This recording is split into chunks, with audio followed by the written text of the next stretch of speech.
degmada joogta horta nabada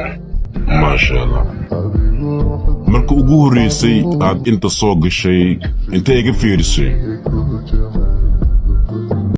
intaha ay muuqaalkan hadii aragtay oo wali afka aan leerinaysid horta af isku qabso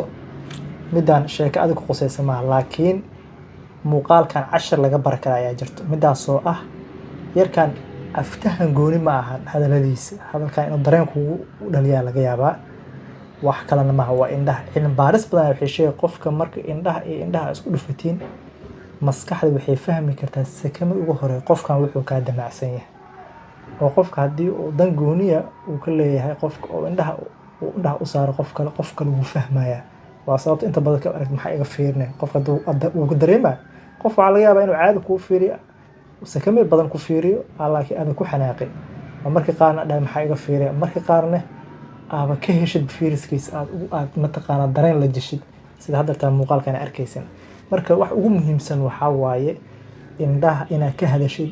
inaad baratid dadka inta badan waxa la afka ka hadla aftahan noqo sida loo hadlo laakiin wax walba waxa ka muhiimsan indhaha beema sheegana la dhahaa indhaha dareen weyn ay gudbiyaan marka wax walba dareen walba hadal ugu culus oo indhaha ka imaanayaan xitaa dadka oo interview kala ama shaqo ama xirtaan noqoto wax inta badan dadka qaar ay ku guuleystaan waxa waa sida indhaha ay uga hadli karaan waxaan ku dhahay inaan wax ka fahmay laga yaabaa si aad u fahamtid marna afkayaan kala hadlaya marna indhahayaan kala hadlaya ee maxaa ka fahantay midkeena aad dareen kugu abuuray ko hadartan afka ayaan ka hadlayaa haddana indhaha ayaan kala hadlayaa haye midkee i fahantay